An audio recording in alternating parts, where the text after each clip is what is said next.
Okay. So we'll begin again, and let me just scan through my list for a quick roll call. We still have Bob Lyons. Here. Robert Burke. Here. Present. Don Knorr. Here. Perfect. Carl Stumpf. Here. And Susan West. Present. Outstanding. And I'll just quick scan my list. I do not see that Gayatri joined us, and I know that Carrie is up. So we're back to nearing the end of the public hearing, or at least a few people had their hands up. I see Dan Perry has his hand. Yeah, I just had one other comment regarding Madison Gas and Electric. They don't know exactly what they're going to replace yet, but they're kind of looking at doing some gas replacement in conjunction with the project. So that would also be something that likely happens before our contractor gets in there. They usually like to get in and do their part, and then we kind of clean up for them. So I think more info of that will be coming again before the project starts. Okay, yeah, that's good to know. Yeah. He's still waiting to confirm it with everybody on their side. So, okay, yeah, perfect timing. And I'm sure that's an old steel main, if I remember, when we crossed that with a storm sewer at one point. That was a hassle. So, were there any other? Sean, do we have any more raised hands that we should recognize, or? I was just going to say, yeah, no more raised hands, but if anybody else who's on a phone or isn't familiar with how to raise a hand on a Zoom meeting wants to ask a question, now would be a good time.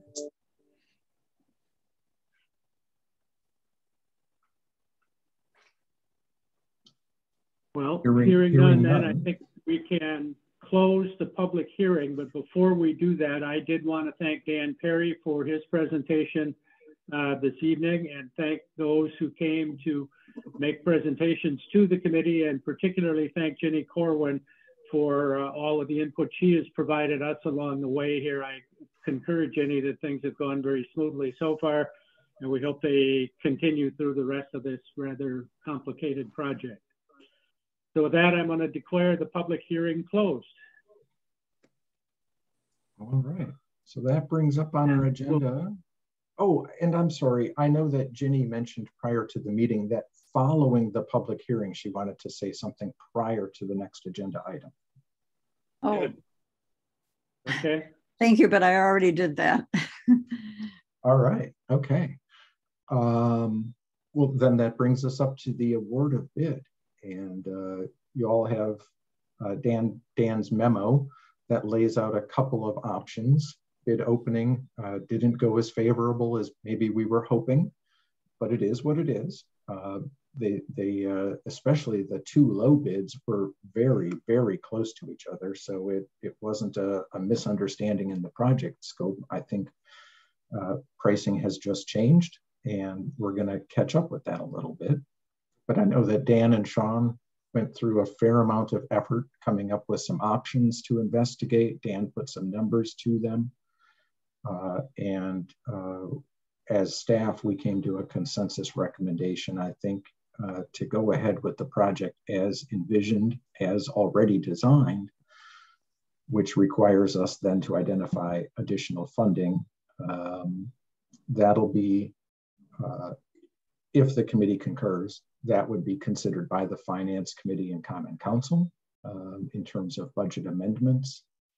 The Finance Committee and or Council could go a different direction with recommendations, but it starts here in terms of what we could come up with as options and what the committee would support.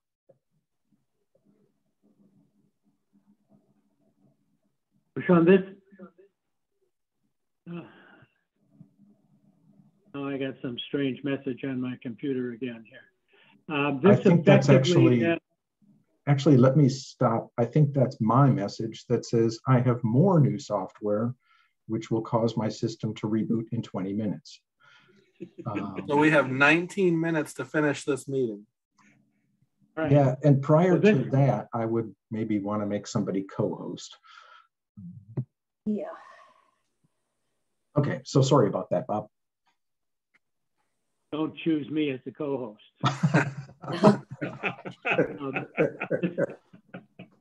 I'm the meanest just person clear, I know, but not that mean. Just to be clear on this recommendation, that effectively puts Middleton Springs Drive off the agenda for next year. Is that correct? That's pretty much the entire budgeted amount for that project. So if we accept this, we do so with the understanding that Middleton Springs Drive gets pushed back a year, correct? Right, it's actually budgeted, it's funded for construction this year in 2022. Right. And so that seemed to be almost exactly the amount of money we needed, and it's the entirety of a project. So that's part of our proposal, is just to not construct that project this year and instead finish this one and re-budget Middleton Springs Drive in a future year. All right. Committee, any questions, comments? Well, this is Robert. I'll make a comment. Neither of those options are perfect. I agree that we don't want the Middleton Beach Road reconstruction hampered or cut in half.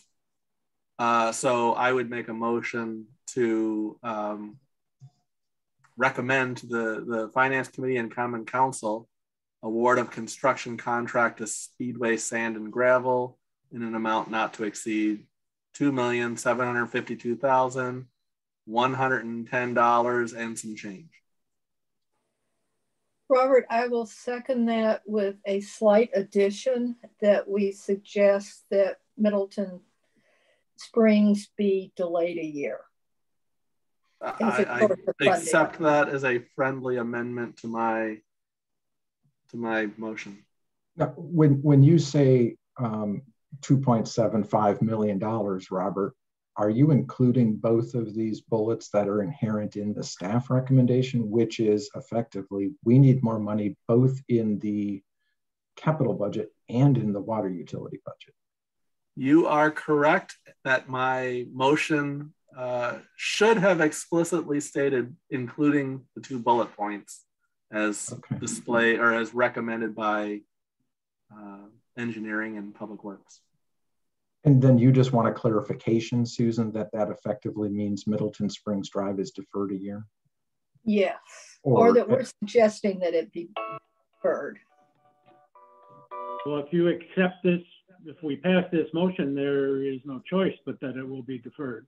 Well, that's not no. It's not 100%. There's always horse trading that can be done, and it's just, what else would we give up to get Middleton Springs Drive resurfaced in 2022?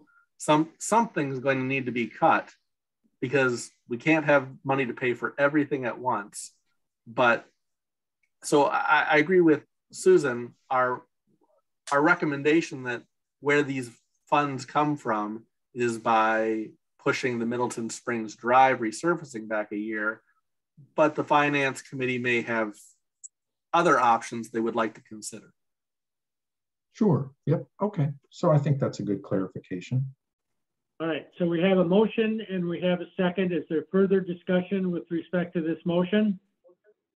If you would indulge, Bob, Alder Kuhn raised her hand. Yes. Go ahead, Emily. Hi. Since Middleton Springs is also in my district, I think the businesses there would be understanding to push it back a year. So. Good. Any further discussion? Hearing none, those in favor of the motion signify by saying aye. Aye. Aye. Those opposed, nay. The ayes have it, and that will be our recommendation of the Finance Committee and the Council. All right, next item, Middleton Beach Road reconstruction, final assessment resolution. I don't know if you want me to go to the resolution at any point, but we've got the engineer's report attached as supporting documentation, and the important part of that always is Schedule C, showing each individual property and its maximum charges. This sets, this is why we like to base it on bids, because it sets an amount not to be exceeded. And so the request is that the committee recommend this to the Finance Committee and Common Council, contingent upon satisfaction of the city attorney. And Sean, I see you put your hand up. Thanks, Sean.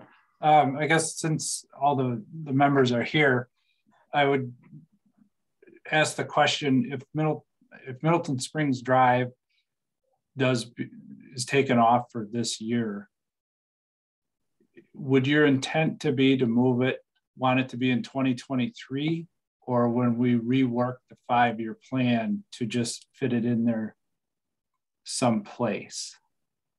Is there a preference? Oh, in terms of retooling? 2023. Yeah, that would be my preference too, is to push it to the front of the line for next year. Okay, so the ripple effect of that will be somewhere down the road towards the end of the 5-year plan, that some roads would drop off completely on the 5-year plan. And again, the Finance Committee will have to weigh in, and that may change the direction to you. But yeah, that would be, I think our recommendation is that Middleton Springs Drive does not get pushed to the end of the list. Okay. All right. That just gives me a little directive if this follows through. So thank you. And I think that's a good point, Sean. I know as you're redoing the 5-year draft plan in spring here, we're going to need to look at new unit prices too. So that's going to have a ripple effect as well. All right, Sean, I had one question with respect to the final assessments. I noticed on the listing of all of the assessed properties, there are none on Mendota Avenue. One side of Mendota Avenue is all city property, is it not? The north side. It is. What's the status of that, the soccer fields and the property on the south side of Mendota Avenue? Is that city property as well? I think that's a Middleton Beach Road property. Can you confirm that, Dan or Sean? That's a big property, and it would seem to me that that would have the heaviest assessment of all of them. And I didn't see any assessments for Mendota Avenue on that, and I don't know what logically that would be. Well, you're not going to be doing roads there. Yeah, so it would have a fair amount of curb, but we could assess frontages. That. And water main and pavement. And do you know offhand, Dan, what address that is? I'm just thinking it's probably reference to a Middleton Beach Road address. Oh, you know, it's reference to 2159 Allen Boulevard. Oh, is that up top? That entire property. I'm trying to look it up here, Dan. What's that? I'm trying to look it up here in our GIS. I don't see it on the schedule. Yeah, I don't see it on there on the list either. The address is 2159 Allen. But there are no driveways on that stretch. Right. Nope. No, but there it's aren't still any a property. But there's water main, and there's street reconstruction, and there's. But we don't assess for that. Okay. No, but we would assess the curb and gutter along both frontages, even though there would be a credit on the side road frontage typically. Do you know, though, was that property owner given notice of the public hearing? That I don't know. I don't know that he was or they were, Sean. Yeah. So if they're not on there, what's the recommendation? I think that there are two remedies to that. One would be if we contact that property owner and they waive their interest in a public hearing. That has been done before. The only other option would be to reschedule and rehold a public hearing, which doesn't hold up construction. It just defers the assessment portion of the project. So that's a really good timely catch. What we don't want to do is approve the resolution absent an affected property.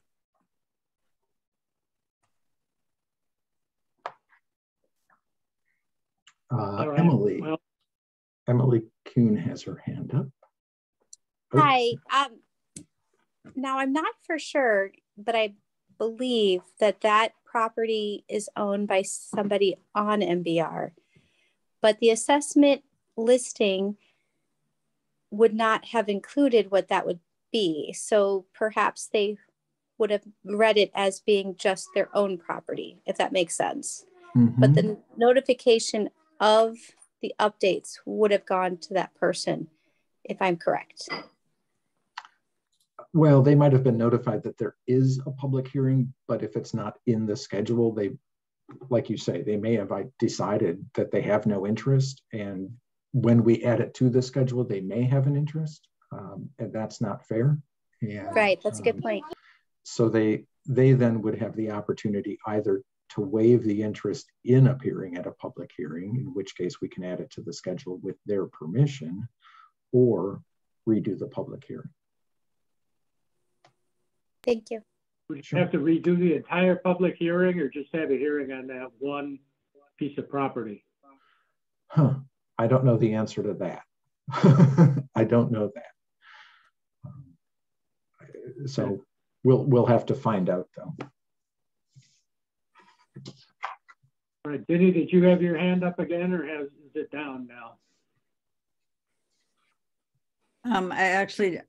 I took it down, but yes, I believe it's like a father-daughter team, and the daughter lives on Middleton, or has a property on Middleton Beach Road.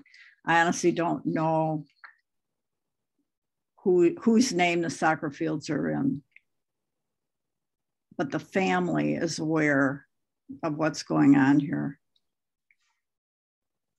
It doesn't help if they don't have assessment figures. I understand that. Right. Yeah. And we can calculate that and then get in touch with them. And if they don't want to waive their right to a public hearing, then I think we come back. So I don't know if the committee wants to conditionally recommend this assessment resolution dependent upon this property owner waiving their right to a public hearing. Just in case they do waive it, it could go forward to the council. Otherwise, we can certainly defer this and just bring it back at the next meeting instead. This action in itself does not require a public hearing. This is just a resolution. Would deferring this slow the project down any? It's divorced from construction. So this is just how the city recaptures money, not how the city pays a contractor. Okay, then I would suggest move that we defer this item until you find out if the people want to have a public hearing. Okay. I would second the motion to defer. All right. That's appropriate, even though there's a motion pending that hasn't been voted on? Yeah. Yeah, this would be a replacement motion. Yeah, as a substitute motion. Who made the other motion previously about the resolution? Excuse me. I don't think an actual motion was made. We were discussing what could be a motion. Okay. But my memory is there was actually no movement. Yeah, there was no motion. Okay, good. I didn't write anything down, but I was okay. The way tonight's going for me. Okay, so the motion is then to defer. Yes. All right. Everybody's clear on the motion? Any further discussion on the motion? Hearing none, those in favor of the motion for deferral signify by saying aye. Aye. Aye. Aye. Those opposed, nay. The ayes have it, and that's how we will proceed. All right. Next up, well, actually, let me look and see once if I can make somebody. I don't see make co-host, I just see make host. Sean, can you stick around? Yeah, do you want me to sign in as you? No, it won't. It'll kick me out then for sure. But if I just make you the host, if I get dropped, at least you can carry on. Okay. So, I'm not saying this is bulletproof, but it might work. So next up on our agenda is number 5, which is a different resolution. Now this is those 3 parcels we talked about, I think last time, where we said, you know, the city is going to waive compensation for some properties that we own. And this then also reserves them to be used partially for right-of-way and partially for easement, which is pretty similar to what we did for the golf course parcel, although the golf course parcel got paid. So this is all part of our WISDOT paperwork for Pleasant View Road. And I'm sorry, I didn't put a staff recommendation on there, but it would be for the committee to recommend to the Finance Committee and Common Council approval of Resolution 2022-05 to restrict use of portions of 3 city-owned parcels for right-of-way and easement purposes needed for the planned road reconstruction project, much like we did for the other resolution. This is Robert Burke. I would say so moved. Susan, motion is there a second? Susan, you seconded it? Yes. We have a motion and a second. Is there discussion on this issue? Hearing none, those in favor of the motion signify by saying aye. Aye. Aye. Aye. Those opposed, nay. The ayes have it. And we will proceed to our last issue. Right, and just, so for Don, so you are on your toes here. My cell phone is about gone. And when it goes, I'm muted again. So you might be ready to stand in here if need be. Sure. No problem. I'm ready. Okay, good. So I know Dave Sarbacher is with us tonight. So he's been shepherding this new full rate case. You'll remember a few years ago we did an abridged, a simplified rate case, but that's not an eligible option for us right now. So he's been walking us through this, and PSC staff came back with proposed rates, and there was a public hearing held on that earlier in the month. So it would be appropriate then to recommend this to the Finance Committee and Common Council for approval, which then could be put into effect in the second quarter. This is Robert Burke. I would make a motion that we recommend to Finance and the Common Council approval of the water rate changes as presented in the rate case report. This is Carl. I second the motion. And if approved, these rates would go in effect beginning in the second quarter, correct? Yes, I think with notice, we could get that done.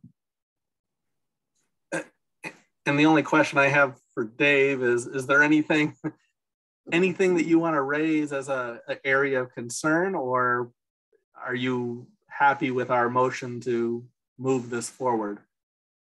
I'm comfortable with that, and PSC is very thorough with their calculations and their rate structuring. So